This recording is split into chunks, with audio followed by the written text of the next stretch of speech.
que estão envolvidos com a educação. Está parecendo uma vez para ouvir acabado, né? esse negócio então, aqui. Vou mandar a foto para vocês.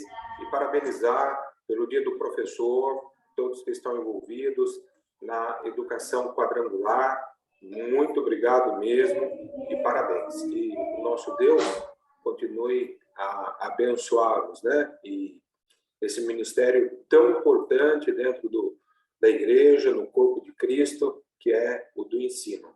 A gente sempre procura aprender mais para poder servir melhor. Então, parabéns a todos que estão envolvidos na educação. Hoje nós teremos essa palestra, vamos ter também no próximo sábado, então nós vamos procurando melhorar, né? Procurando adquirir conhecimento para poder, repito, né? Para poder servir melhor. Eu quero fazer uma oração, iniciando, e depois eu pedirei à pastora Márcia que dê também uma palavra de saudação. A pastora Márcia, que é a nossa diretora da MQTI, IPQ nível estadual. Vamos fazer uma oração. Nosso Deus e nosso Pai Celestial, em nome do Senhor Jesus Cristo, estamos na Tua presença e louvamos e exaltamos ao Teu nome. Oramos por todos, ó Deus, todos que estão envolvidos com a educação e que hoje estamos juntos aqui nesta reunião, vamos ouvir a Tua palavra, o ensino da Tua palavra e pedimos que o Senhor abra o nosso entendimento. Tudo que for realizado, ó Deus, seja para glorificar e exaltar ao nome do Senhor. E de maneira especial, oro por todos, ó Deus, pelo dia do professor, o dia daquele que se dispõe, ó Deus, a ensinar, a compartilhar daquilo que sabe, daquilo que conhece com os demais. Em nome de Jesus, Pai, muito obrigado. Amém e amém. Amém. Pastora Márcia. Boa noite a todos, paz seja convosco. Com muita alegria que eu participo dessa reunião, louvo a Deus pelo número que nós temos de inscritos e fico muito feliz. Isso significa que nós nos mantemos, né, alinhados com a visão da nossa igreja. Eu estou vendo aqui, nós estamos com 66 participantes, nós temos vários outros inscritos, eu acredito que na medida aí, mais uns minutinhos, e nós já vamos alcançar aí um bom número. Fico muito contente com a visão, né, que a igreja já está passando para a gente. Nós estamos em 2022, mas já temos aí uma visão para 2023, já temos uma linha, e essa linha é exatamente algo que diz respeito ao nosso ministério, que é o Ministério do Ensino. Em 2023, e a partir de hoje, nós já estamos falando de uma cultura do reino, e a cultura que é posta hoje, né, pela sociedade, ela é contrária à cultura do reino de Deus. Então, nós, professores, pastores, líderes, temos que ensinar, temos que orientar, e nós estamos aqui para isso. E nós ficamos felizes de saber que vocês estão conosco, que nós não estamos sozinhos. Nós começamos com a nossa base, que é a escola bíblica, e aí, então, vamos levantando os alicerces, né? E saber que vocês estão conosco para levantar esse alicerce nos deixa ainda mais alegres, mais fortalecidos e com mais vontade de avançar. Muito obrigada pela presença de todos vocês. Queremos dizer que nós estamos sempre à disposição, sempre tentando fazer para vocês o nosso melhor. Muito obrigada, um abraço, Deus abençoe a cada um. Queridos, eu estou vendo aqui na mensagem aqui, ó, não estamos ouvindo nada, eu penso que é alguma coisa aí, ou no computador, no celular, alguma coisa na internet, porque estava ouvindo normal aqui com a pastora Márcia. Bom, todos já estão, como se diz, bem disciplinados, né? Os microfones fechados aí, porque todo mundo já sabe como funciona, né? Quando o microfone fica aberto. Então, essa é uma das vantagens, né? De falar aqui com quem é do ensino, que dá aula, porque certamente todos nós já pedimos, né, para alguém fechar os microfones. E conforme for alguém precisar falar, né? Então, aí vai falar. A pastora Esther estava no evento, quer dizer, penso eu que está, não sei se ela já está a caminho de volta para casa, ou não sei se ela conseguiu entrar, ela estava no evento lá em Ribeirão Preto. Então, o pastor Esther, se estiver ouvindo e tiver... está? Então, a senhora tem a palavra. Estou na estrada, paz, tudo bem? Boa noite, gente, paz seja com todos. Estamos aqui na estrada, vindo de Ribeirão Preto, da conferência Paixão e Ousadia. Quero agradecer, pastor Fernando, pastora Márcia, pastora Silvia, a cada um de vocês, diretores, pelo seu empenho, pelo seu trabalho, diretores regionais, diretores locais, que Deus abençoe. Professor, você que está aí, que Deus te abençoe. Você foi escolhido por Deus por um dom maravilhoso, que é trazer o conhecimento. Você que trabalha com criança, você tem nas suas mãos algo precioso, que é poder forjar, marcar o caráter de cada criança. E você que trabalha com os adultos, trazer o conhecimento que vem direto do nosso mestre. Então, que Deus abençoe. Estou tentando assistir vocês aqui. Eu tenho certeza que vai ser uma reunião muito produtiva, que será bem na vida de vocês. Que Deus abençoe cada um de vocês. Muito obrigada pelo empenho e trabalho de cada um de vocês. Que Deus abençoe tremendamente o seu ministério, em nome de Jesus. Deus abençoe. Fique com Deus. Amém. Bom, agora nós passaremos, né, para mais dois integrantes da equipe da secretaria, que eles estão juntos ali, inclusive, né, que é o Martins e a Silvia. Silvia Mendes Martins, entendeu? É o casal, então... a palavra de saudação também, e depois a Silvia já assume e vai dar a sequência a esse nosso tempo juntos aqui. Olá, boa noite a todos, paz seja convosco.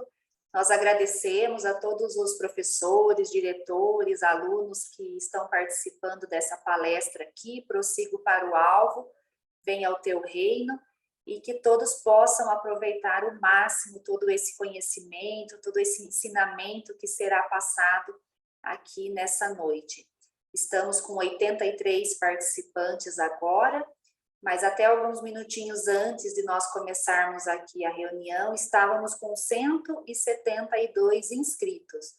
Então, esperamos aí que mais pessoas entrem, que participem, e estamos aí no tema anual, Prossigo para o Alvo, Venha o Teu Reino, baseado lá na oração do Pai Nosso de Mateus, e nós temos bastante atividades para desenvolver em nível nacional, em nível regional, e você aí na sua igreja, na sua região, também tem liberdade para fazer palestras, debates, conferências, aquilo que for importante aí dentro da sua região. Já vou passar também para o Martins para ele fazer uma saudação.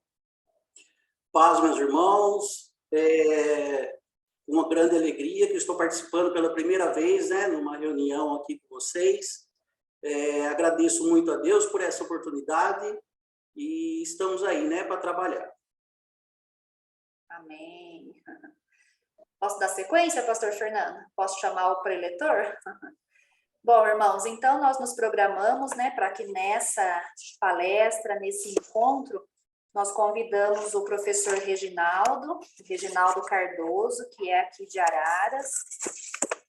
Ele é professor do IPQ, professor dos nossos cursos teológicos aqui, sabe um pouquinho de hebraico, de inglês e de alguns outros idiomas. Muito, né, muito assim, sábio na questão teológica e bíblica, professor também aqui da Escola Bíblica, e ele é o líder local aqui em Araras da Escola Bíblica. Então, nós o convidamos, ele aceitou prontamente, e nessa noite ele vai falar de dois temas muito importantes, né, subtemas, na verdade.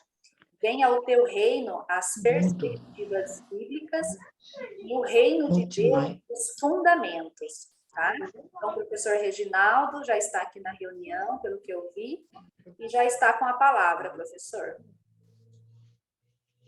Boa noite, pessoal. A paz seja com todos. Tudo bem com vocês? Eu gostaria primeiramente aqui de agradecer o privilégio de poder participar aqui, esse privilégio de falar com vocês. Na verdade, nós fazermos uma breve reflexão em relação a esse tema que já foi mencionado aqui pela Silvia.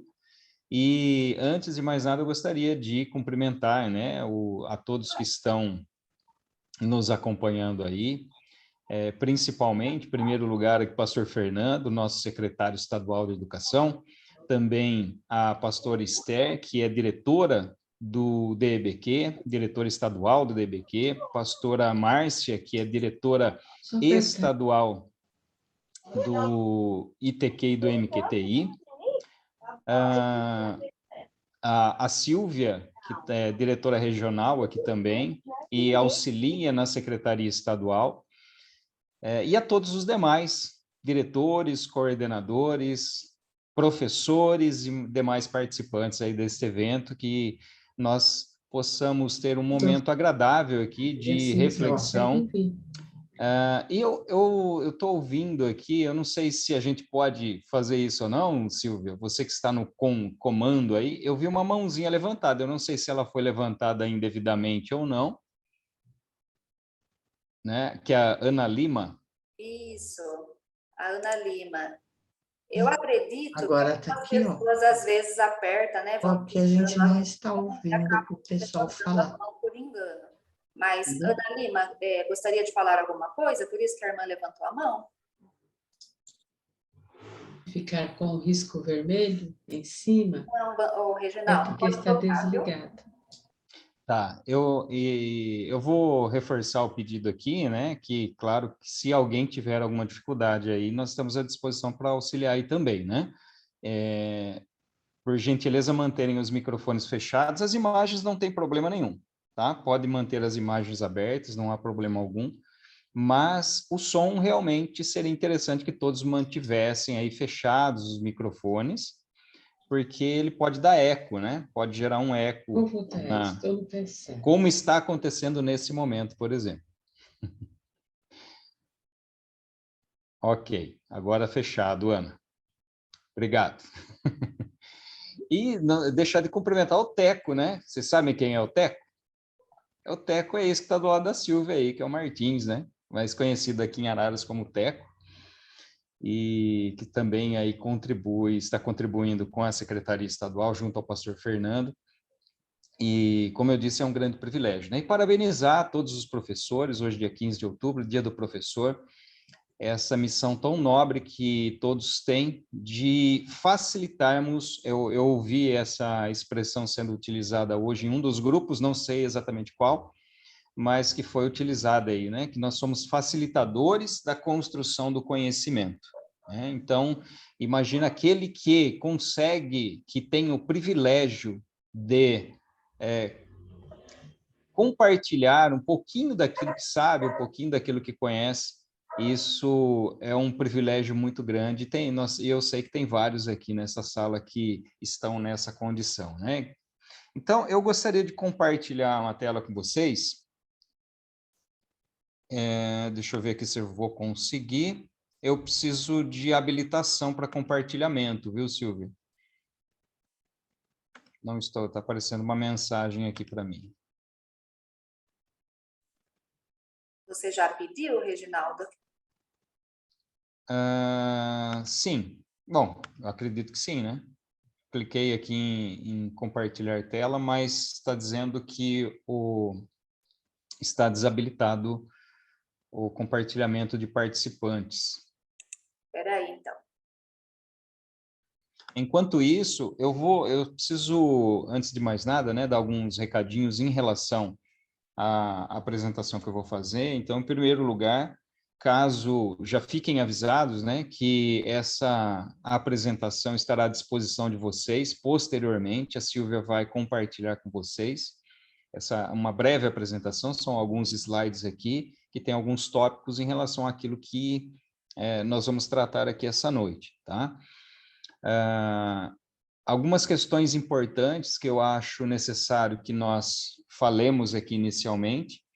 é que eu vou utilizar aqui a versão Nova Almeida atualizada. Agora sim, Silvio. Agora sim. Só me confirma aí se vai estar compartilhado aí com vocês. Para mim apareceu. Ok? Tá aí o reino de Deus, né? Ok. Maravilha. Então, eu vou utilizar aqui a versão Nova Almeida atualizada. A segunda coisa que eu preciso mencionar aqui, para que não haja nenhuma confusão, né? Todas as vezes que eu mencionar aqui o nome de Deus, o tetragrama divino, eu vou mencionar como Yahvé, a pronúncia, embora isso não seja uma concordância com essa, que essa seja de fato a pronúncia mais correta ou a pronúncia real, porque existem várias vertentes em relação a esse tetragrama divino, tá? Então, mesmo eu mencionando aqui, falar, o Reginaldo falou Yahvé, então esse é o nome que ele entende ser o correto, o nome de Deus. Não, é um dos nomes mais utilizados nas versões que nós temos disponíveis, né? Além de Jeová, Javé, mas trazendo dentro de uma pronúncia a partir do original hebraico, né? Então eu vou utilizar esse nome Yahvé, tá? Então não estranhem e não pensem que esse seja o nome mais correto. Existem outras vertentes, como eu disse aqui. Uma outra explicação é que nós trataremos aqui de alguns pontos, de alguns tópicos. Nós falaremos a respeito do que é o reino de Deus, quando esse reino se consuma, e na verdade o que é o reino de Deus é o ponto que vai ocupar um pouco mais de tempo nosso nessa apresentação. Nós vamos falar, o segundo ponto, né? Quando esse reino se consuma, nós vamos falar um pouco sobre a natureza desse reino e sobre os princípios éticos relacionados a esse reino. Então, esses são as quatro etapas, embora estejam dentro de dois subtópicos que a Silvia já mencionou aqui a respeito do venha o teu reino, né? Os princípios, os aspectos bíblicos a respeito, e o reino de Deus propriamente dito, né? Então, nós vamos falar um pouco a respeito disso dentro de um viés semântico, exegético e, ao final, também em relação à aplicação pessoal, tá certo? Então, tenha um pouquinho de paciência aqui comigo em relação principalmente a essa primeira etapa aqui, e se vocês tiverem alguma dúvida, quiserem colocar ali no chat, fiquem à vontade. Eu vou fazer o possível aqui para não pularmos nenhuma etapa, mas, obviamente, que como o nosso tempo é limitado, talvez em algum aspecto nós não tratemos com a devida profundidade aqui, mas eu fico à disposição também para tirar quaisquer dúvidas que ficarem aqui, tá certo? Vou tentar deixar um espacinho lá para o final, para dúvidas, mas não vou fazer nenhuma promessa aqui. Certamente, se eu prometer alguma coisa, depois eu não cumpro, já viu, né? Principalmente essa época aqui, essa questão de ficar fazendo promessa, e depois não cumprir, não é muito bom, né? O texto-chave desta palestra é aquilo que está lá em Mateus, no capítulo 6, versículos 9 a 13, que é a oração do Pai Nosso. Eu separei apenas aqui para iniciar os versículos 9 e 10, quando ali tem exatamente essa expressão. E quando Jesus coloca esse modelo de oração, ele não está necessariamente colocando nas estritas palavras aqui de como deve ser a nossa oração, mas dando um exemplo em relação à maneira como nós devemos orar, ou os elementos que devem constar exatamente na nossa oração. E ele começa, então, já no segundo versículo, com essa expressão, venha o teu reino, né? E completa ali, seja feita a tua vontade. Venha o teu reino e seja feita a tua vontade, são elementos que conversam entre si dentro dessa perspectiva que nós temos nessa oração modelo. E quando nós analisamos essa expressão venha o teu reino, ela está relacionada com um propósito de Deus que existe desde o início, desde a criação. desde o início de tudo, quando Deus cria o universo, quando Deus cria os animais, quando Deus cria o ser humano, em toda essa criação já existe implícito um conceito divino de que houvesse um governo de Deus, que houvesse realmente uma disposição em toda a sua criação de submissão à autoridade divina, de submissão à vontade divina, de submissão ao poderio e ao reinado, ao governo de Deus sobre todas as coisas que ali foram criadas. Mas, como nós sabemos, toda a criação foi maculada exatamente pela entrada do pecado no mundo. Quando o pecado entra no mundo, macula toda a essência da criação, e é por isso que nós vemos no texto bíblico falando que toda a natureza, toda a criação geme pela redenção dos filhos de Deus. Então, não é só o homem que anseia pela redenção, mas toda a natureza, toda a criação. E é por isso que, ao final dos tempos, né, quando nós pensamos dentro de um contexto escatológico, ao final dos tempos serão recriados céus e terra. Nós vemos lá em Apocalipse novos céus e nova terra. E a necessidade de transformação, inclusive, do ser humano, que habitará com Deus eternamente, que é um ser corruptível, e ele será revestido, então, de incorruptibilidade. Então, toda essa transformação é necessária para que essa vontade de Deus seja plena em toda a criação, não só no homem, mas em toda a criação. Ou seja, o domínio de Deus, o governo de Deus, ou o reino de Deus. E é por essa razão, dentro dessa perspectiva, que nós temos as expressões bíblicas utilizadas tanto no Antigo Testamento quanto no Novo Testamento. A palavra no hebraico malkut e a palavra no grego basilia, que indicam a mesma coisa. Quando nós pegamos um dicionário hebraico ou um dicionário grego e encontramos essas palavras, o significado é exatamente o mesmo. Então, nós temos principalmente dois aspectos aqui. O aspecto que se refere à realeza, soberania, o ofício do rei ou a soberania real, e o aspecto que está relacionado à nação ou área sobre a qual o rei domina. Então, perceba que as palavras, elas indicam, elas se direcionam, né, tanto ao ofício do governante, quanto ao espaço geográfico, a área, e no caso, a nação, sobre a qual esse rei domina.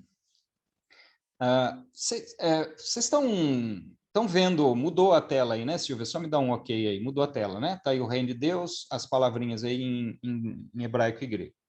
Muito bem.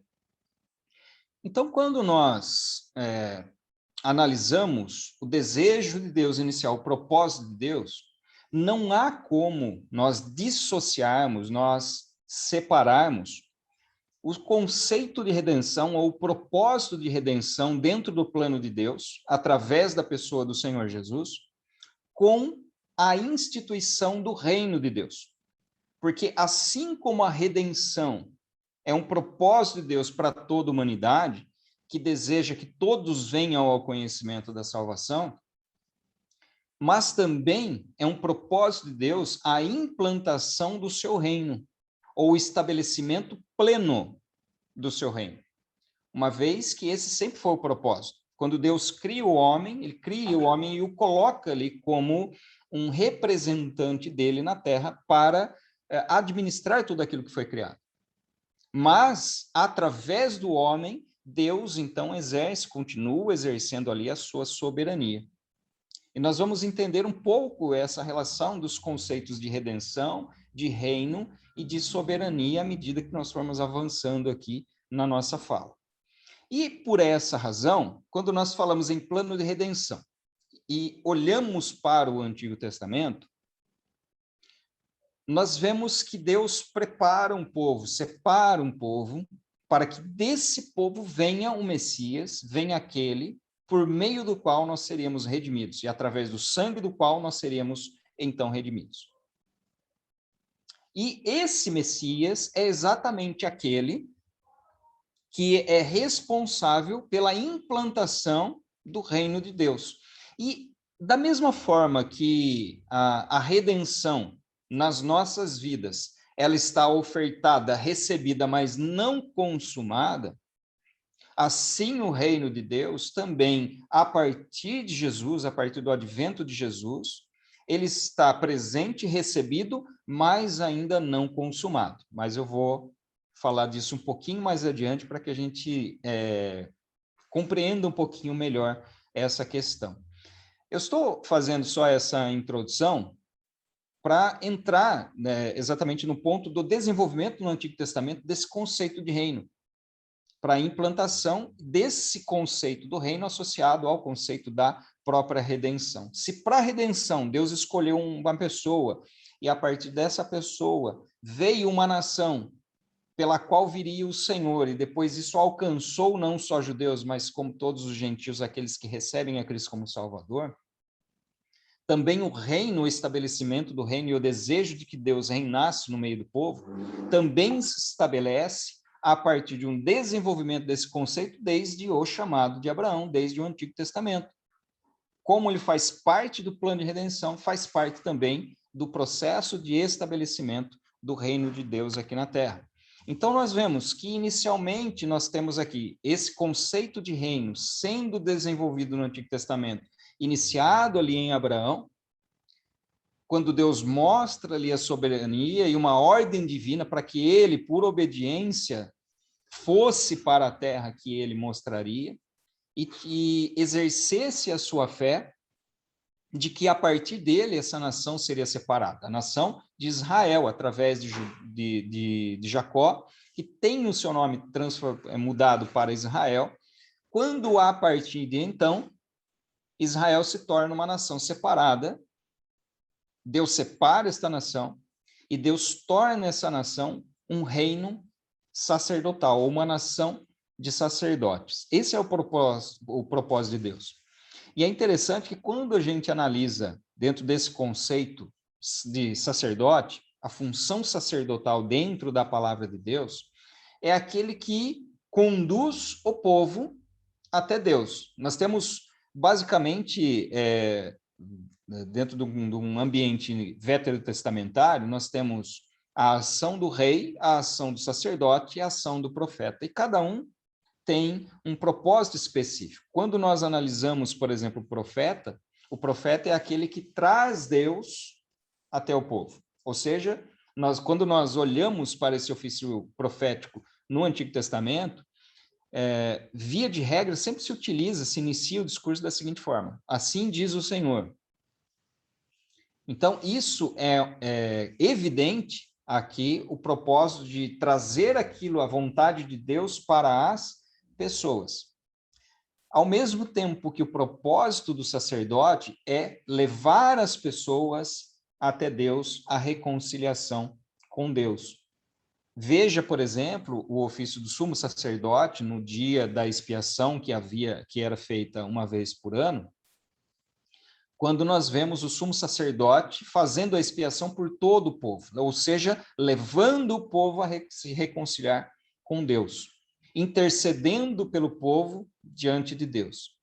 Então, a nação de Israel, separada por Deus, também com esse propósito, porque lembrem daquilo que foi prometido a Abraão. Em ti, o que foi dito por Deus a Abraão, em ti serão benditas todas as tribos de Israel? Não. O que nós vemos ali, em ti serão benditas todas as nações da terra, ou dependendo da versão, todas as famílias da terra. Então veja que a graça de Deus, ela não é restrita ao Novo Testamento. A graça de Deus, ela existe desde o chamado de Abraão. O propósito de Deus sempre foi esse. O propósito de Deus não foi de exclusividade de um povo, mas dentre as nações se escolheu esse povo para que dele pudesse ser consumado esse plano de redenção e o plano de restabelecimento desse governo de Deus, dessa soberania de Deus ou do reino de Deus. E em Moisés se dá um passo adiante a partir do estabelecimento da lei e da condução do povo, através então do governo, pelas leis ali implantadas, leis morais, leis sacrificiais, as leis civis, e a dependência de Deus, então, relacionada exatamente a essa lei. Então, esse conceito de reino, ele é estabelecido desde o começo. Então, quando nós analisamos alguns textos bíblicos, então, por exemplo, Êxodo 15, 18, que vai dizer, o Senhor, isso o próprio Moisés dizendo, né? O Senhor reinará por todo o sempre. Êxodo 19, versículo 5 e 6, tem um texto interessante aqui. Deixa eu só perguntar, mudou para vocês a tela aí? Está o versículo aí, eu não sei se vocês conseguem ler, né? Não sei que tamanho que aparece aí para vocês, mas olha só, que interessante, depois eu vou, inclusive, voltar nesse texto. Mas olha só, diz assim, ó, palavras de Deus a Moisés para ser replicada ali para o povo. Agora, pois, se ouvirem atentamente a minha voz e guardarem a minha aliança, vocês serão minha propriedade peculiar dentre todos os povos. Então, eu gostaria que você já percebesse aqui, eu tenho certeza que alguns de vocês já vão conseguir associar isso com algo ali do Novo Testamento, que é isso que eu quero voltar lá depois. Mas veja, propriedade peculiar, vocês vão ser minha propriedade, porque toda a terra é minha. E vocês serão para mim um reino de sacerdotes e uma nação santa. São estas as palavras que você falará aos filhos de Israel. Então, veja, propriedade peculiar, reino de sacerdotes e nação santa. Né? Eu tenho certeza que muitos de vocês já conseguiram associar aí a um conceito que nós temos no Novo Testamento, que nós vamos voltar daqui a pouquinho. E Números 23, 21, que vai dizer o seguinte, aqui, deixa eu abrir, 23, 21, que diz assim, não viu desgraça em Jacó, nem contemplou calamidade em Israel, o Senhor seu Deus está com eles, no meio deles se ouvem aclamações ao seu rei. Então, esse conceito de reinado, esse conceito de soberania é um conceito existente em toda a narrativa bíblica do Antigo Testamento, e dentro deste padrão que nós vemos, que vocês estão vendo aí na tela, né, de Abraão, Israel e Moisés, da ordem divina inicialmente, a separação da nação, ao estabelecimento do governo e uma dependência de um código de leis, nós vemos a aliança, nós vemos essa dinâmica da aliança, a provisão de Deus e a libertação do povo. Então, essa dinâmica nós vemos nesses três períodos, quando nós temos aqui do chamado, do estabelecimento de um povo através dos 12 filhos, dos filhos de Jacó, ou dos filhos de Israel, que dão origem às 12 tribos, e posteriormente, então, a libertação desse povo e a condução à terra prometida, onde ali eles seriam estabelecidos, onde Deus deveria governar sobre eles. Mas nós sabemos que esse caminho não foi assim tão simples, né? Não foi tão fácil. Todos nós sabemos disso.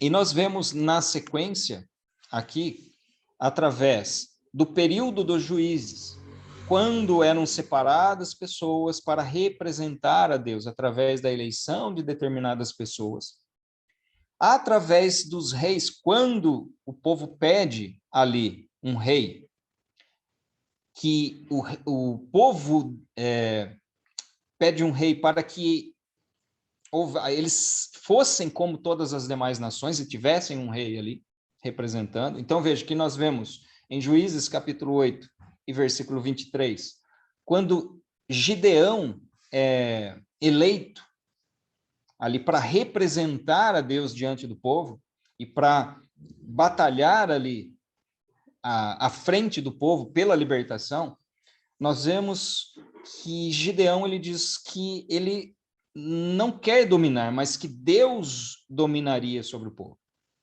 Então veja que esse conceito de soberania de Deus, conceito de reinado de Deus, está presente ali também na própria fala de Gideão. Posteriormente, quando Samuel tem a conversa com Deus em relação ao estabelecimento, ali em 1 Samuel, capítulo 8, versículo 7, o estabelecimento do reinado em Israel, o próprio Deus diz a Samuel, fala, olha, eles não estão rejeitando a você, porque nós sabemos que Samuel, assim como Gideão, foi um dos juízes de Israel, último juiz, e ali o primeiro sacerdote também assumindo essas funções em si, ungindo os primeiros reis ali de Israel. Mas Deus vai dizer, falar, não é você que eles estão rejeitando a mim. Então, nesse momento, o que Deus está dizendo ali para Samuel é que o povo estaria rejeitando a soberania do próprio Deus sobre o povo. Estaria rejeitando o reinado de Deus sobre o povo. E, a partir daqui, entre os profetas, nós temos um conceito um pouquinho diferente. Nós temos um conceito dentro de uma visão mais escatológica. Então, principalmente, eu separei aqui um texto de Daniel, no capítulo 7, que eu gostaria de ler aqui para vocês. Daniel, capítulo 7, deixa eu só abrir aqui.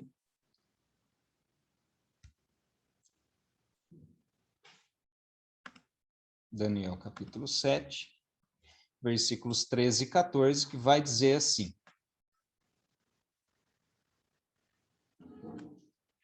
Eu estava olhando nas minhas visões de noite, e eis que vinha com as nuvens do céu alguém como um filho do homem. Ele se dirigiu ao ancião de dias, e o fizeram chegar até ele. Foi-lhe dado domínio, a glória e o reino, para que as pessoas de todos os povos, nações e línguas o servissem. O seu domínio é domínio eterno, que não passará, e o seu reino jamais será destruído. Então, tem esse conceito de escatológico a respeito do reino de Deus, ele precisa estar bem claro dentro desse texto. E uma questão que é interessante nós notarmos aqui é a menção do chamado filho do homem.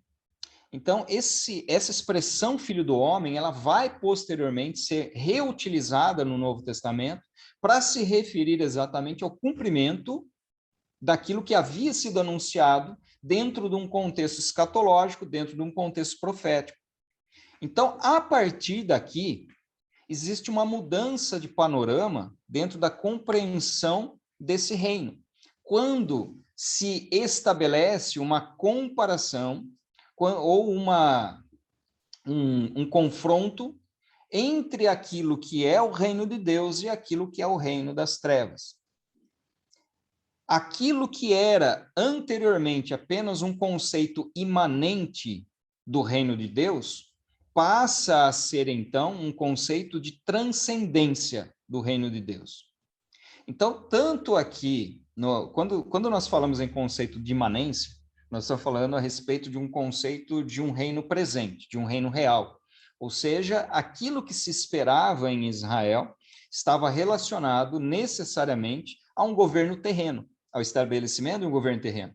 E isso nós vemos muito claro quando, nos próprios dias de Jesus, muitos dos seus seguidores, muitos dos seus discípulos esperavam exatamente que Jesus fosse liderar uma revolta e libertar o povo de Israel naquele momento, estabelecer um reinado ali e a sua libertação do jugo do Império Romano. Quando o próprio Jesus diz que o reino dele não é daqui, né? O reino dele não pertence a este patamar, a essa esfera. Mas o reino dele é um reino de transcendência, que tem origem no céu, é estabelecido aqui, mas não de uma forma perceptível. Então, quando nós temos dentro esse conceito, tanto de imanência quanto de transcendência desse reino, ou seja, é um reino que tem origem no céu, que tem consumação no céu, mas que também se faz presente aqui na terra, é um conceito, quando nós olhamos para o Antigo Testamento, um conceito escatológico, um conceito profético, através da vinda do Filho do Homem. E aí nós vamos fazer esse estabelecimento daqui a pouquinho, dessa relação de Antigo Testamento e de Novo Testamento. Então, por hora, o que eu gostaria que fixasse, né, desse conceito, aliás, deixa eu só separar aqui, não sei onde é que eu pus aqui o meu relógio para eu controlar o horário, porque eu não estou vendo hora aqui, né? Agora eu já vi.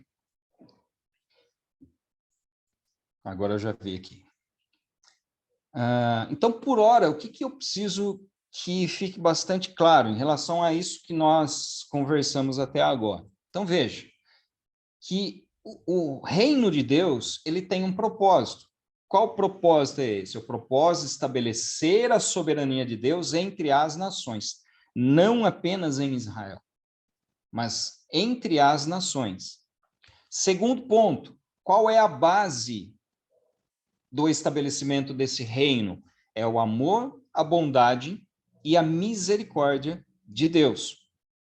Terceiro ponto, o instrumento para que esse reino fosse estabelecido seria uma nação santa, ou seja, separada, e uma nação sacerdotal, aquela que fosse instrumento para levar Deus às demais nações. E mas o direito do estabelecimento desse reino, ele está baseado no direito de criação, né? Então, esse direito de Deus em estabelecer esse reino é a partir do direito que ele tem por criação e por eleição. É Deus quem cria todas as coisas, é Deus quem elege o povo de Israel como essa nação santa, essa nação separada, essa nação de sacerdotes. E daqui a pouquinho nós voltamos nisso aqui para fazer, então, essa comparação com o conceito, né, esse conceito de Malkut, que é o reino do Antigo Testamento, com o conceito da basilia, que é o conceito de reino do Novo Testamento. Então, veja, para ficar bastante claro, então, o propósito do estabelecimento do reino é estabelecer a soberania de Deus entre as nações, entre todas as nações. Esse sempre foi o propósito de Deus. A base é puramente amor, bondade e misericórdia, não é uma troca, porque Deus não exige nada antes de selar o seu compromisso com Israel. Mas, posteriormente, nós vamos ver que esse reino, ele possui certos princípios, que nós vamos falar daqui a pouquinho. O instrumento que Deus usa, tanto para a redenção quanto para o estabelecimento do reino, é exatamente o povo escolhido, uma nação santa, uma nação separada, uma nação sacerdotal. E ele o faz por direito de criação e por direito de eleição. Então, vindo agora para o Novo Testamento, nós vemos que essa expressão é amplamente utilizada nos evangelhos e demais escritos do Novo Testamento. Então, essencialmente visto, né? É essencialmente visto essa expressão nos evangelhos, mas nós temos outros textos também. Então, veja, Mateus, existem 52 incidências desse termo, basilia. Em Marcos 16, Lucas 43, em João é o que menos usa aqui, que aparece apenas 5 vezes. Essa expressão, basilia. E Apocalipse vai aparecer 2 vezes, nos textos paulinos 19, e em outros textos, como Pedro, Hebreu, Judas, outras 7 vezes. E é interessante que onde nós mais vemos isso aqui é em Mateus. E Mateus, inclusive, é o que mais usa variações desse termo. Porque nós temos, por exemplo, predominantemente nos demais evangelhos, nos demais textos do Novo Testamento, a expressão reino de Deus. Existem outras formas, quando aparece, por exemplo, apenas a palavra reino, quando aparecem a palavra reino relacionada ao reino das trevas, em oposição ao reino de Deus. Mas Mateus é o que mais tem variação. Ele traz, por exemplo, o evangelho do reino, é o único que traz essa expressão evangelho do reino. É o único que traz a expressão filhos do reino. Também vai aparecer reino de Deus, o reino das trevas, o reino do Pai. Mas ele é o único que traz uma expressão reino dos céus. E nenhum outro texto, nem paulino, nem apocalíptico, nem dos demais evangelhos, nós vemos essa expressão reino dos céus, apenas em Mateus. Então, antes de nós continuarmos aqui, eu gostaria até de abrir um parênteses para nós analisarmos essas duas expressões em conjunto, reino de Deus e reino dos céus. Porque alguns teólogos eles vão dizer que existe uma separação aqui de conceitos. Reino de Deus é uma coisa, reino dos céus é outra coisa. Então, para que eu possa explicar e não só tirar a conclusão, mas para que vocês também possam tirar as suas próprias conclusões em relação a esses dois conceitos, A expressão reino dos céus, então, como eu disse, ele aparece apenas em Mateus, né? Então, são 29 ocorrências no Novo Testamento, todas elas no Evangelho de Mateus.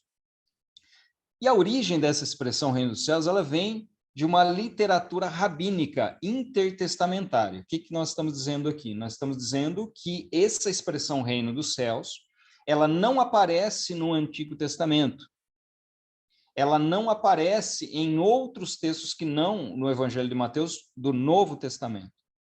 E ela vai ter uma origem no período intertestamentário, ou seja, naqueles escritos entre o século III a.C., século IV a.C., até o século I. Então, são o chamado período intertestamentário, período de aproximadamente 400 anos, que vai de Malaquias até o primeiro evangelho ali de Mateus. Então, essa literatura rabínica dos séculos anteriores a Jesus ali, se traz ali uma tentativa, a partir do rabinismo, de uma alternativa, então, ao chamado Malkut Yavé, ou Reino de Deus, é aquilo que é traduzido como Reino de Deus. E a alternativa a essa expressão, que tem um objetivo de uma abrangência maior, então percebam que nós saímos de um contexto de imanência para um contexto de transcendência. O contexto do reino de Deus imanente, ele vai dizer que esse reino ele deve ser estabelecido aqui na Terra. Mas o conceito de transcendência, ele diz que a origem é no céu e que o domínio de Deus e o reino de Deus, ele não é só terreno, mas é sobre toda a criação, sobre todo o universo. E os rabinos desses séculos anteriores a Cristo, para utilizar uma expressão mais abrangente, substituem então o Malkut Yavé pelo Malkut Shamayim, ou literalmente Reino dos Céus. E quando eles fazem a tradução disso para a língua grega, isso fica com a Basilia ton uranon, que é exatamente a mesma tradução, o Reino dos Céus, dando essa conotação de reino universal. E nós precisamos lembrar do propósito de Mateus. Quando nós analisamos para quem os evangelistas escrevem, cada evangelista tem um propósito específico. E Mateus tem um propósito de escrever aos judeus. Então, é por essa razão que em vários textos de Mateus, ao invés de usar o reino de Deus, assim como os demais evangelistas, ele acaba usando o reino dos céus, porque ele está se dirigindo aos judeus. E essa era uma expressão comum no judaísmo do primeiro século, que só tinha sentido dentro do povo judeu, né? No mundo grego, isso não tinha nenhum sentido. Por isso que os demais evangelistas e os demais escritores do Novo Testamento não usam essa expressão. Porque como eles se dirigem a gregos, se dirigem a romanos, se dirigem a gentios de uma forma geral, isso ficaria fora de contexto para que fosse utilizado, mas não entre os judeus. E como o propósito de Mateus é falar com esse povo específico, por essa razão que há essas incidências, né? Tanto que Mateus usa mais reino dos céus do que o reino de Deus propriamente, né? Só para fazer uma comparação, nós temos 29 vezes a incidência de reino dos céus e apenas 4 em Mateus de reino de Deus, né? No Malkut ton uranon, que é o reino dos céus, e o Malkut ton theon, que é o reino de Deus propriamente, sendo utilizado em apenas 4 expressões. Sendo assim, para fechar esse parênteses, dentro de um contexto exegético, dentro de um contexto semântico, não há diferença entre reino de Deus e reino dos céus. Apenas é uma forma diferente de se expressar, tanto que, em favor desse argumento, nós vemos aqui, por exemplo, em Mateus 4,17, quando diz assim: daí em diante Jesus começou a pregar e a dizer, arrepende-se porque está próximo o reino dos céus. Mateus 4,17.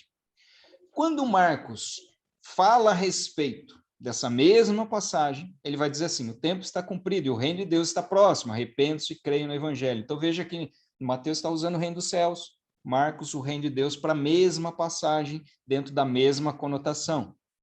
Um outro exemplo, nós temos aqui Mateus 5,3, quando Mateus diz, bem-aventurados os pobres em espírito, porque deles é o reino dos céus.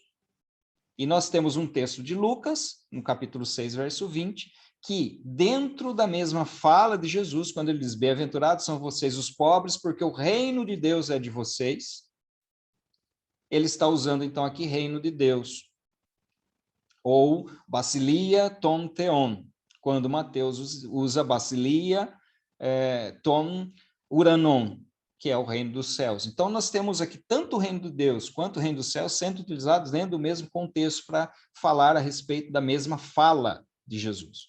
Então, não há razões para que nós pensemos que reino do céu é uma coisa, reino de Deus é outra coisa.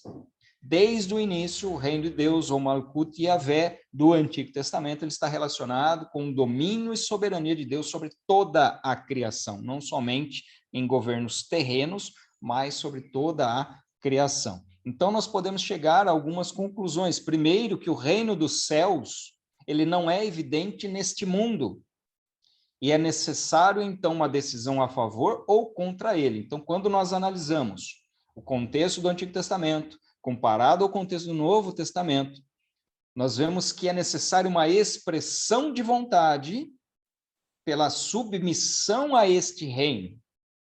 Não é algo imposto, mas é algo recebido. E automaticamente, aquele que não está a favor do reino de Deus, a favor dos princípios do reino de Deus, se coloca automaticamente contrário a esses princípios, estando dentro de um ambiente, dentro de um reino chamado reino das trevas. Então, não existe em cima do muro aqui, não existe um meio termo, não existe uma forma de você ficar neutro. Ou você está dentro do reino de Deus, ou você está fora ali do reino de Deus. Esse domínio, essa soberania, são apenas, então, de direito e não de fato. Por que não de fato? Porque ela só torna-se ativa, esse domínio, essa soberania só se torna ativa na vida do ser humano quando este se submete aos padrões desse reino. Então, o reino no Novo Testamento possui o mesmo significado que no Antigo Testamento ou na literatura rabínica. Ele não só possui o mesmo significado, como no Novo Testamento ele é, então, ampliado, como nós vamos ver a partir de agora. Então, esse texto aqui, ou melhor, essa tela, nós já vimos anteriormente, eu já mostrei para vocês. Então, você tem um propósito, tem uma base, tem um instrumento, e qual é o direito de Deus em relação ao estabelecimento do reino. Assim, nós vemos, perceba, o propósito de Deus é estabelecer a soberania sobre todas as nações. Em Filipenses capítulo 2, versículo 9 a 11, nós temos o seguinte, deixa eu abrir aqui o texto, Filipenses capítulo 2, versículos 9 a 11, que vai dizer o seguinte: por isso também Deus o exaltou sobremaneira e lhe deu o nome que está acima de todo nome, para que ao nome de Jesus se dobre todo joelho, nos céus, na terra e debaixo da terra, e toda língua confesse que Jesus Cristo é o Senhor, para a glória de Deus Pai. Então, o propósito de estabelecimento do reino, da soberania de Deus, é transferido, então, ao Filho do Homem, contexto escatológico. A base aqui, que é o amor, bondade e misericórdia de Deus, é vista exatamente lá em João 3,16, quando diz que Deus amou o mundo de tal maneira que deu o seu Filho, para que todo aquele que nele crê não pereça, mas tenha a vida eterna. E esse outro conceito aqui, da nação santa, povo sacerdotal, e é esse que eu gostaria de voltar aqui, para que nós façamos essa associação daquilo que foi estabelecido como instrumento no Antigo Testamento e aquilo que é estabelecido como instrumento no Novo Testamento. Então, mais uma vez aqui, o texto que está aqui em Êxodo, no capítulo 19, mudei aqui, versículos 5 e 6. E eu vou abrir aqui numa outra telinha, 1 Pedro 2,9, que eu gostaria que você fizesse essa comparação junto comigo aqui. Pedro 2, 9. Eu vou puxar para cá também. Que eu tenho convicção de que todos vocês também sabem aqui exatamente o que eu estou falando, já tinham compreendido antes mesmo de eu mostrar esse texto aqui, né? Então, veja, mais uma vez aqui. Deixa eu só mudar. Acho que eu fiz coisa errada aqui. Peraí. Deixa eu colocar em tela diferente. Agora sim. Então, veja, quais são as 3 características que nós vemos aqui lá em Êxodo? Propriedade peculiar dentre os povos, reino de sacerdotes, nação santa. E quando ele fala aqui através de Pedro, Pedro faz exatamente essa referência.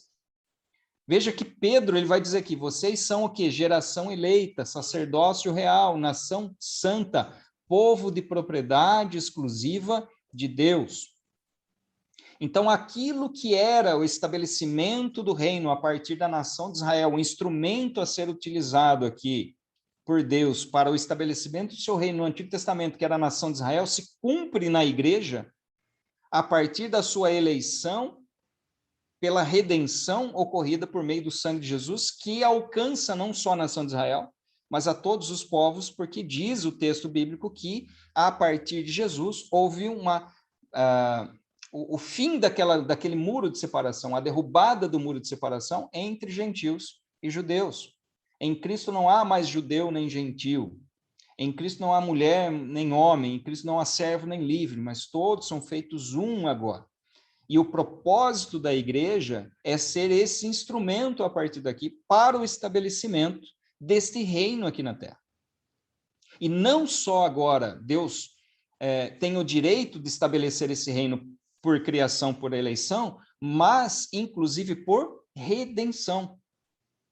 Porque aqui nós temos Mateus 18:11 que diz, porque o Filho do Homem, lembra? Filho do Homem, mencionado anteriormente lá nas profecias, lá em Daniel, no texto de Daniel, que nós vimos Daniel no capítulo 7, porque Mateus ele vai dizer, porque o Filho do Homem veio salvar o que estava perdido. Então, quando nós analisamos dentro de todo esse conceito aqui, né, o que é o reino de Deus é o estabelecimento da soberania de Deus entre todas as nações, que foi um propósito, desde o início, associado ao propósito de redenção da humanidade. Deus redime a humanidade para fazer dela o seu reino sacerdotal. E inicialmente, aqui, e a base de tudo isso sempre foi o amor, sempre foi a bondade, sempre foi a misericórdia de Deus. Inicialmente, Deus separa um povo, a nação de Israel. Posteriormente, ele abrange isso, ele não faz mais distinção entre nações. E é por isso que Paulo vai dizer que ninguém se torna israelita por carne, por sangue, mas é pelo Espírito agora. O Espírito passa a habitar naqueles que fazem parte desse reino, são a nação santa, são o povo separado, que são os sacerdotes de Deus para conduzir as pessoas até ele. Então, aquilo que era no Antigo Testamento, um direito de estabelecimento de reino, a partir de criação, a partir de eleição, Deus criou todas as coisas, Deus elegeu um povo, mas agora muito mais, porque ele também tem o direito por redenção, porque é ele quem provê a redenção a partir do envio do seu próprio filho, chamado aqui por Mateus, no capítulo 18, versículo 11, de o Filho do Homem, né? O Filho do Homem, aquele das profecias, anteriormente, que referem-se, então, a um contexto profético e escatológico. Então, a partir daqui, vem a pergunta, né? Esse reino, quando ele é consumado, ele já vigora ou ainda nós estamos aguardando esse cumprimento? Né? Então, existem algumas interpretações. Quais são essas interpretações? Primeiro, a interpretação do reino presente, também chamada escatologia realizada ou reino realizado. Então, aqui, apenas para conhecimento, tem alguns autores aqui que defendem, ou que defendiam, né? A maioria deles já falecido aqui. Essa ideia de reino presente, ou seja, não há expectativa futura de implantação de um reino. O reino já é presente, o reino já foi realizado. a partir de Jesus Cristo. Existe uma outra corrente, que é o chamado reino futuro, ou também da escatologia consistente. Essa interpretação, ela vai dizer que o reino ele será estabelecido apenas no futuro, quando da volta de Jesus para estabelecer o seu reino milenar. Então, não há uma expectativa de reino presente, mas apenas uma expectativa de reino futuro, chamado também de escatologia consistente. E uma terceira vertente, que é aquela que une essas duas, que é chamada de reino presente e futuro, também chamada aqui de cumprimento sem consumação. Aqui também tem alguns defensores dessa tese. Então, a partir dessa perspectiva de reino presente, nós temos já um reino realizado, não há nada ainda para ser estabelecido futuramente, então Deus reina por meio da igreja no coração do homem. É uma interpretação que se faz, uma interpretação simbólica. Quando nós falamos em reino futuro, nós estamos colocando apenas uma expectativa futura sem nenhuma perspectiva atual desse domínio, dessa soberania de Deus. E aqueles que assim pensam argumentam no seguinte sentido: falam, poxa, mas hoje nós temos um mal reinando. Porque quando nós falamos assim, o Brasil é do Senhor Jesus. Nós falamos isso, obviamente, de uma forma profética, para declarar o domínio de Deus, ou o domínio de Cristo sobre o nosso Brasil. Mas nós sabemos que isso não vai ser uma realidade. Isso não será uma realidade até a consumação de fato do reino de Deus sobre todas as nações. Então nós devemos parar com esse negócio de falar que o Brasil é do Senhor Jesus. Não, muito pelo contrário, nós precisamos continuar buscando, intensificar cada vez mais a nossa oração nesse sentido e a nossa declaração de fé de que o Brasil é do Senhor Jesus, mas sabendo que essa consumação não acontecerá. Até que, de fato, o Senhor Jesus reine. Sabe por quê? Porque quando nós falamos que o Brasil é do Senhor Jesus, nós estamos falando que a nação toda pertence ao Senhor Jesus e toda a nação se submete a esse domínio, a esse poderio. Logicamente, existe uma perspectiva, uma possibilidade disso acontecer nessa dispensação? Não. Não vai acontecer. Porque certamente nós teremos aqueles que participam do reino de Deus e teremos aqueles que participam do reino das trevas, aqueles que se opõem. Porque não há meio termo, não há ficar em cima do muro aqui. Ou está a favor ou está contra. E essa terceira ponto, e eu até separei um texto aqui do George Led, que ele vai dizer o seguinte, em relação a essa perspectiva do reino presente e futuro, né? Presente, tracinho, futuro. Ele vai dizer assim, a tese central desse livro, que é o livro que ele escreve, né? De onde é retirado esse texto, a tese central desse livro é que o reino de Deus é a realeza redentora de Deus, dinamicamente ativa para estabelecer seu domínio entre os homens. É o que a gente falou aqui até agora. E que esse reino, que irá aparecer como um ato apocalíptico no final desta era, então ele faz menção à expectativa do estabelecimento de um reino de Cristo físico aqui na Terra, do reino milenar, já veio a história humana na pessoa emissão de Jesus para vencer o mal, libertar os homens do seu poder e trazer-lhes as bênçãos do reinado de Deus. Então perceba que, ao mesmo tempo em que ele fala dessa expectativa do estabelecimento desse reino milenar, ele vai falar que na pessoa de Jesus e na missão de Jesus ele já veio à história. E a instrumentalização do estabelecimento desse reino nesta era vem através do poder de Deus para vencer o mal e libertar os homens do poder do mal. E trazer as bênçãos relacionadas ao reinado de Deus. Então, nós temos uma expectativa futura de cumprimento pleno dessa profecia, mas nós temos também uma perspectiva imediata, quando nós já percebemos as virtudes deste reino que já estão estabelecidas nesse tempo e nessa era. Então, continuando a frase dele aqui, o reino de Deus envolve, então, dois grandes momentos. Cumprimento dentro da história e consumação no fim da história. Para ilustrar um pouquinho melhor essa questão, nós temos aqui em Lucas 16:16, a palavra dizendo: a lei e os profetas duraram até João. Desde esse tempo o evangelho do reino vem sendo anunciado e todos se esforçam para entrar nele. Então nós temos aqui uma antiga era e uma nova era. E essa nova era, ela tem um período de existência isolada, mas tem um período de existência conjunta entre a antiga era e a nova era, uma vez que nós temos o reino de Deus em oposição ao reino das trevas. E essa nova era, a existência isolada dessa nova era, só é possível, então, a partir da parousia de Jesus, ou da vinda pessoal de Jesus aqui nessa terra, da vinda real aqui, né? Fisicamente, Jesus estabelecendo o seu reino aqui. E apenas como uma forma de nós pensarmos um pouquinho melhor essa coexistência nessa era, nós temos aqui, por exemplo, em Mateus 12:28, quando Jesus ele diz: se expulso demônios pelo Espírito de Deus, certamente é chegado o reino de Deus sobre vós. Veja que nós vimos anteriormente que o estabelecimento do reino, até nas palavras do George Led, ele vai dizer que o estabelecimento do reino de Deus é visível através do poder de Deus da libertação dos homens. Então, quando Jesus é questionado sobre se ele expulsaria os demônios pelo poder de Deus ou pelo poder de Satanás, ele vai dizer: se expulso demônios pelo Espírito de Deus, certamente é chegado o reino de Deus sobre vocês. Então, o reino ele vem com poder.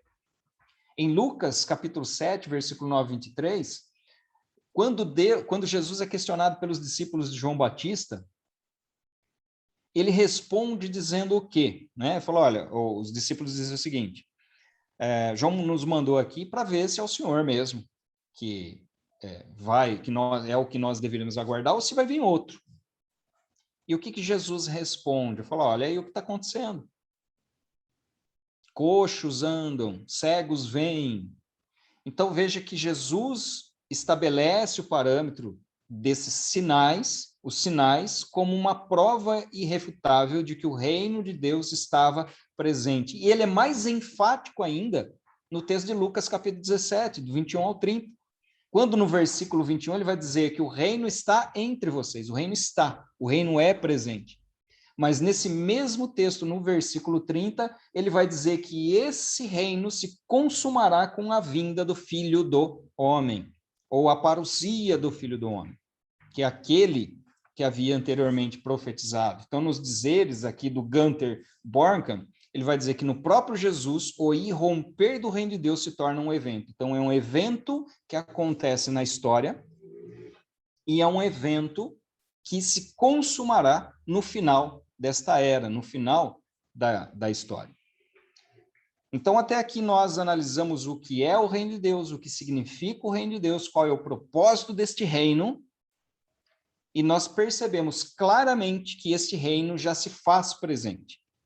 Então, o reino presente e futuro, né, ou aquilo que se chama de cumprimento sem consumação, é aquilo que muitos conhecem por o reino agora e não ainda, né? Não sei se vocês já ouviram essa expressão do agora e não ainda, uma vez que nós já podemos perceber esse domínio, nós já podemos ter esses aspectos do reino revelados, mas ele ainda não foi consumado na sua plenitude. E esse aspecto profético de cumprimento parcial de profecia não é exclusivo dentro desse conceito. Nós vemos, por exemplo, no derramamento do Espírito Santo, quando Joel profetiza a esse respeito, e quando Pedro faz o seu discurso após o derramamento do Espírito, ele fala: aqui, diante de vocês, cumpriu aquilo que foi dito pelo profeta Joel. Porém, nós temos uma expectativa de cumprimento pleno desse derramamento exatamente no reino milenar. Então, nós temos a plenitude do cumprimento profético no reino milenar, no estabelecimento do reino milenar, mas um cumprimento parcial no dia de Pentecostes. Como nós temos o cumprimento parcial do estabelecimento do reino quando da vinda do Filho do Homem, da vinda de Jesus, aqui, quando ele veio para morrer, e ressuscitar e estabelecer a sua igreja aqui como instrumento para que este reino fosse presente ainda neste mundo, ainda que de forma incompleta, ainda que de forma não plena. E esse reino, ele possui uma natureza bastante clara a partir de tudo isso que nós vimos agora. Deixa eu ver como é que está meu tempo aqui. Eu acho que eu não vou deixar tempo para vocês perguntarem nada não, viu? Mas eu vou tentar correr aqui com esse finalzinho, eu não sei se abriria ou não, mas enfim. A natureza do reino, então, nós vemos, a partir do que nós falamos aqui até agora, nós vemos que esse reino é dinâmico e teocêntrico. Por que dinâmico e teocêntrico? Dinâmico porque ele já se faz presente, mas ainda se consumará. Teocêntrico porque ele se concentra na pessoa de Deus. Ou aqui poderia até ser substituído pela palavra cristocêntrico, porque a partir do Filho do Homem, da vinda do Filho do Homem, da vinda do Filho de Deus, é que nós temos a revelação ou estabelecimento mais amplo desse reino aqui na Terra. Ele é salvífico e gracioso, por quê? Porque é uma presente de Deus, é uma dádiva. E ele deve ser recebido, ele não é imposto, ele é recebido. E porque a libertação não é trazida neste momento para o mundo, mas para a igreja, com esse papel de instrumentalizar o estabelecimento desse reino aqui na Terra. E ele passa pela exigência, então, de um discipulado, ou seja, de uma ação da igreja através da sua missão de explanar a respeito do evangelho, de expor o evangelho, de expor as pessoas ao contato com o evangelho, com as boas novas da salvação, e tem como consequência o sofrimento. Em que sentido? No sentido da renúncia pessoal, no sentido de que o reino de Deus, aquele que deseja fazer parte do reino de Deus, a ele é necessário uma vida de submissão, uma vida de renúncia, a partir da aplicação de certos princípios sobre a sua vida. Então, nós vemos aqui esses princípios éticos do reino sendo expostos pelo próprio Senhor Jesus lá no Sermão do Monte. Então, Mateus, no capítulo 5, 19 e 20, é exigido daquele que faz parte do reino uma justiça superior aos escribas e fariseus. É interessante porque, às vezes, as pessoas pensam que em Cristo, agora nesse período da graça, tudo se torna mais fácil. Não, não se torna mais fácil. Porque o padrão é superior àquele lá atrás. Tanto que Jesus, num determinado momento, o que ele vai dizer? Falou, olha, a lei diz o quê? Diz que vocês não devem adulterar. Mas, olha, eu digo o seguinte, se vocês pensarem, vocês já pecaram. Então, o padrão se eleva. Imaginando um atleta de salto em altura, por exemplo, sabe aquele sarrafo que é estabelecido ali para pular, então começa abaixo, o que vai acontecendo à medida que o pessoal vai pulando? Vai elevando. O nível aqui em Jesus, o nível nesse período da graça é elevado. A diferença é que nesse período da graça nós temos a presença real em nossas vidas do Espírito Santo, que nos auxilia nesse caminho, porque por nós mesmos nós não somos capazes de cumprir esses princípios éticos do reino. Veja que em Mateus 5,48 nos é dito para sermos perfeitos. Perfeitos, a exemplo de Deus. É exigido lealdade ao reino. Então, não há possibilidade de tergiversação, ou seja, de você negociar os aspectos, os princípios do reino. Olha, Senhor, aqui está escrito, né, o princípio do reino é assim, assim, assim, mas será que não dá para fazer para relevar esse aspecto sobre a minha vida? Não, não há possibilidade. É necessário lealdade a esses princípios, lealdade a esse reino. Não negociação com o reino de lá, com o outro reino. É necessário aqui a dependência total, completa e restrita, quando no capítulo 6, verso 25 e seguintes, nós temos ali a necessidade de estarmos constantemente submissos e dependentes exclusivamente de Deus. E no capítulo 7, versos 24 a 27, a obediência também irrestrita a esses princípios estabelecidos no reino. Então, não é fácil. Por isso que, quando eu falo aqui em discipulado e sofrimento, a exigência do discipulado tendo como consequência o sofrimento, é exatamente um princípio de renúncia a esses padrões estabelecidos nesta presente era pelo mundo, porque todo padrão estabelecido pelo mundo, ele se opõe necessariamente aos padrões estabelecidos por Deus, porque fazem parte de reinos completamente opostos. Então, nós temos a concordância entre os autores do Novo Testamento em relação ao que é o reino de Deus. É um reino teocêntrico, é um reino transcendente, ou seja, que tem origem no céu, é um reino dinâmico, porque ao mesmo tempo que nós aguardamos o cumprimento e a consumação desse reino, nós temos já presentes os aspectos dele aqui. É salvífico porque nos oferece, não nos impõe, uma redenção através dessa submissão a esse reino. E é custoso porque exige de nós um padrão ético, um padrão de conduta superior àquilo que era estabelecido anteriormente no Novo Testamento.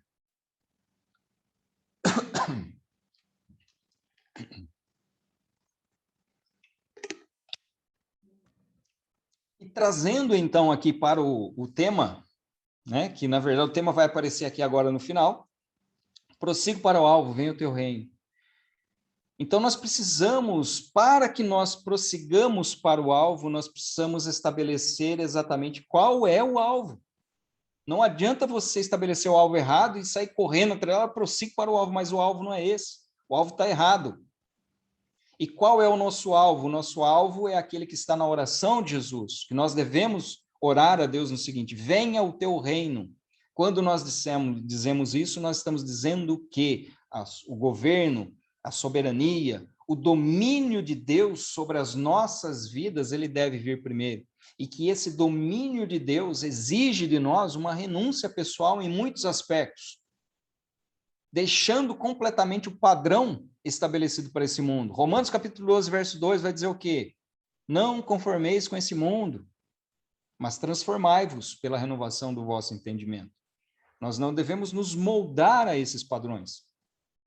Então eu preciso compreender exatamente o que é o reino de Deus, quem eu sou dentro desse reino, saber que esse reino já se faz presente aqui, embora ainda haja uma expectativa de cumprimento futuro, de plenitude do cumprimento desse reino, do estabelecimento desse reino, e de que eu agora sou papel importante no estabelecimento desse reino, à medida que eu sou agora parte da igreja, instrumento de Deus como nação santa, como povo adquirido, como responsável, como sacerdote e representante de Deus aqui para estabelecer os princípios e os padrões relacionados exatamente a esse reino.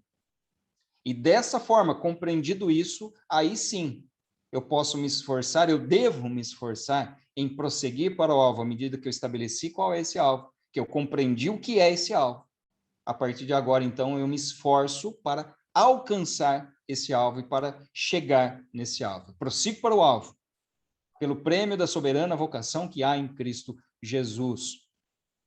E aí, agora sim, né, para encerrar a minha fala aqui, eu gostaria de destacar um texto do John Stott, que ele vai dizer o seguinte em relação a esse prosseguir, né, para o alvo, esse caminho do reino. Então ele diz assim: o caminho do reino, o estilo de vida do povo do reino, deve ser o oposto do estilo de vida da sociedade de consumo, do conforto, da segurança e prosperidade materiais. Deve ser o oposto do estilo de vida da sociedade hierárquica, socialmente estratizada de acordo com as posses e o poder. E eu acho fantástico o que ele escreve em seguida. Veja, o marido cristão não domina a esposa, ama. O líder cristão não manda no rebanho, serve-o. A vida do reino é uma contracultura cristã. Então, estabelecido isso, né, nós precisamos ter convicção de quem nós estamos servindo. Ou nós servimos a Deus, ou nós servimos a Baal. Não há meio termo. Ou nós nos adequamos aos princípios do reino, ou nós estamos fora do reino.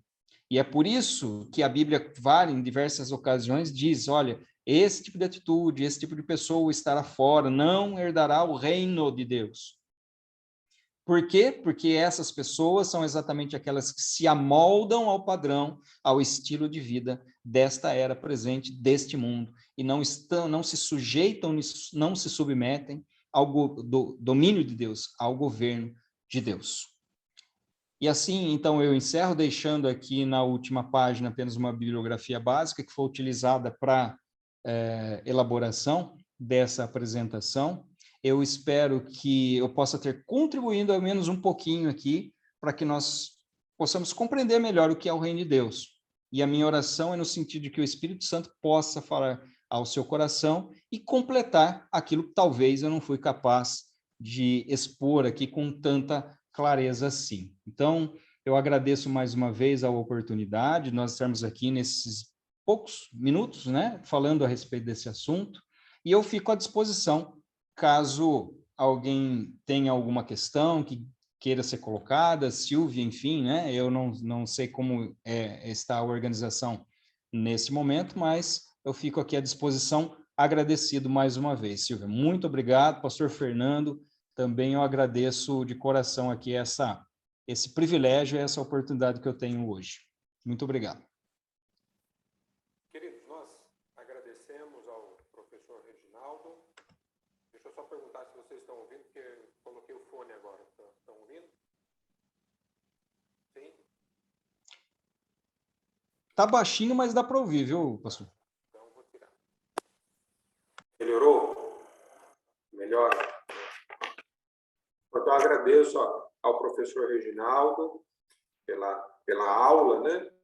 E nós vamos acatar uma sugestão que foi dada aqui nas conversas, né?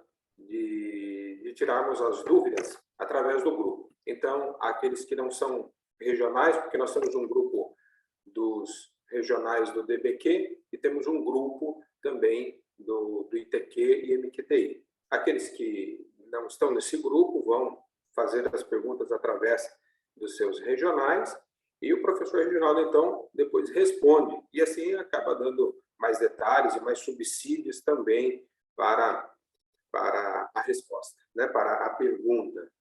Bom, então, eu quero passar para a Silvia, que vai falar a respeito de algumas próximas atividades nossas, e todos que estão aqui já estão convidados. E, no final, eu vou anunciar, então, a respeito da semana que vem. Nós teremos 2 palestrantes, nós vamos anunciar quem serão. Ok, muito obrigada, professor Reginaldo, pela palestra. Aprendemos bastante. Quantos detalhes, né? Quantas coisas na palavra de Deus que nos fazem, assim, crescer mais ainda no conhecimento. Bom, eu vou pular, então, a da semana que vem, né, do dia 22, que aí o pastor Fernando vai falar, dar alguns detalhes. Eu só vou falar mais o resumão. Semana que vem temos outra palestra, também online, pela essa plataforma Simpla. Então, durante a semana, estaremos fazendo aí o texto com o link para os diretores regionais e também do ITQ e MQTI para divulgar nos grupos aí para chegar até os locais e também os professores e alunos. Será nesse mesmo horário e aí teremos 2 temas também específicos, um falando do reino de Deus, a sua abrangência, e o outro falando sobre o reino de Deus, criatividade. Toda essa pauta nós já divulgamos, né, nos nossos grupos, que é um arquivo que veio da Secretaria-Geral, e para que os irmãos tenham aí esse conhecimento que esse material também já foi divulgado. Depois, nós vamos compartilhar nos grupos estaduais a palestra do professor Reginaldo, para que os diretores encaminhem aos senhores que estão participando conosco. E como todos fizeram um cadastro, nós também temos o WhatsApp e o e-mail, nós podemos também, né, divulgar essa palestra, esse conteúdo no e-mail que cada um cadastrou lá na inscrição. No dia 29/10, véspera do segundo turno da eleição, nós teremos um relógio de oração. Cada região escolheu 30 minutos para que a sua região interceda. Nós temos 16 propósitos específicos, né, dessa escala de intercessão. e futuramente também vamos divulgar nos grupos o horário que cada região escolheu e esses propósitos, né, para nós estarmos orando pela educação, pelos nossos líderes, orando pelo segundo turno e todas aqui umas atividades que o departamento tem realizado. E nós pedimos também para que vocês nos sigam nas redes sociais. A Secretaria Estadual São Paulo tem uma página no Instagram e também no Facebook. E lá nós sempre temos colocado as novidades, as reuniões, tudo que nós fazemos. Então, se você ainda não nos segue, no Instagram você nos acha como SEECSP, né? Pode nos procurar, né? Nos segue, que sempre vai ter informações lá. E no Facebook você nos acha como SEEC-São Paulo. Lá nós colocamos sobre as reuniões que faremos, as atividades. Hoje também já colocamos lá um post sobre o Dia do Professor, parabenizando a todos os professores pelo dia. E se você também quiser nos mandar um e-mail, o pastor Fernando já falou, né, a respeito das dúvidas, vocês podem se utilizar através dos diretores regionais ou os diretores de ITQ e MQTI, mas nós temos também o nosso e-mail, se vocês quiserem tomar nota, depois eu posso também colocar aqui no chat, é seec@IEQ-SED-SP, sede de Conselho Estadual de Diretores, né? Então, cedsp.org.br. Então, repetindo, seec@IEQ-SED-SP.org.br. E nós temos também um número de WhatsApp exclusivo da Secretaria Estadual, que vocês também podem encaminhar algumas dúvidas, o que vocês precisarem. O código é o 19-98443-3006. Vai ter sempre alguém ali para poder responder as dúvidas.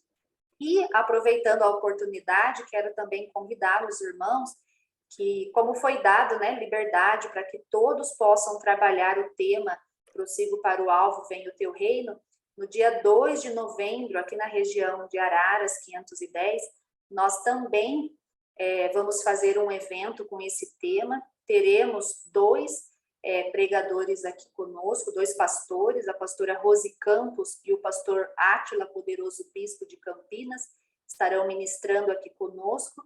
Será das 7h30 da manhã até o meio-dia no acampamento quadrangular, onde nós teremos uma programação toda especial, será presencial.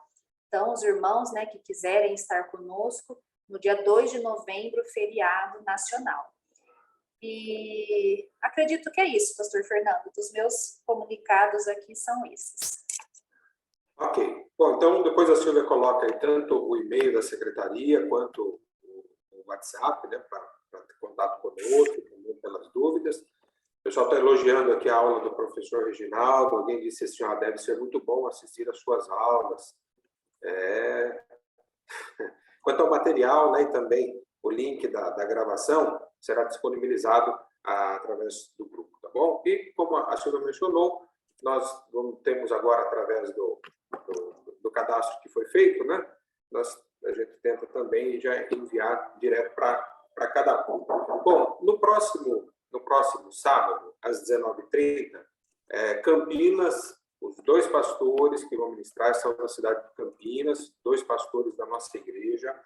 O pastor Átila Santos, poderoso bispo, vai falar, e também o pastor Nelson de Oliveira Prestes. O pastor Nelson Prestes, um pastor assim muito amável, né? Ele foi secretário de Educação até o ano de 2018. Então, olha, vai ser bênção. Dois pastores de Campinas, então, da nossa igreja, e nós seremos abençoados através da vida deles.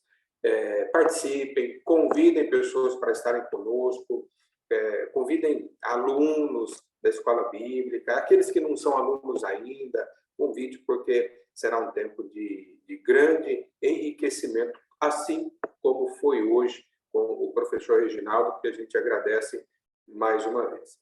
Queridos, nós vamos, então, encerrar né? O modelo das perguntas a gente já explicou como fica. Agradeço mais uma vez e parabenizo mais uma vez a todos os professores por esse dia especial, né? Esse reconhecimento a todos vocês que estão envolvidos na educação quadrangular. Então, nós vamos fazer a oração final e depois a Silvia abre aí todos os microfones, né? Para que ela, parece que é comum nas reuniões, né? No final abre e aí todo mundo fala, despede. Então, vamos orar. Nosso Deus e nosso Pai Celestial, nós agradecemos ao Senhor pela vida, agradecemos, ó Pai, pela vida do professor Reginaldo, agradecemos pela vida dos líderes, ó Deus, do Estado de São Paulo, que tem trabalhado, agradecemos por todos os professores. Pai, muito obrigado. E que o Senhor dê a recompensa a cada um pelo esforço, pelo empenho, pela dedicação de cada vida, de cada pessoa. E que nós, ó Deus, possamos crescer na graça e no conhecimento do Senhor. Pai amado, Deus soberano, é em nome de Jesus que pedimos e agradecemos. Amém e amém. Queridos, muito obrigado, então. Silvia, pode abrir aí os microfones.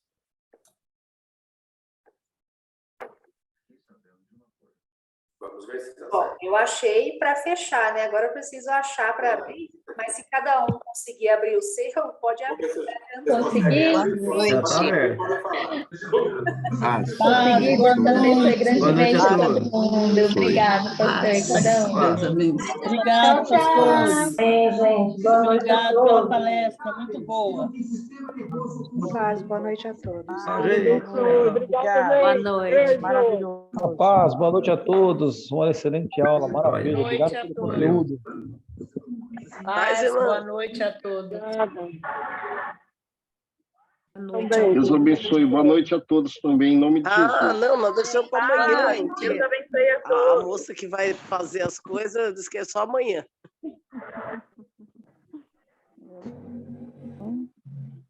Paz, boa noite a todos. Deus abençoe. Boa noite a todos. Deus abençoe. Meu Deus, eu estava assistindo aqui uma live também da Escola Bíblica.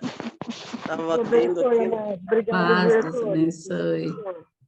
Não, então, amanhã nós vamos começar a festinha mesmo às 5, que eu estou convidando as crianças.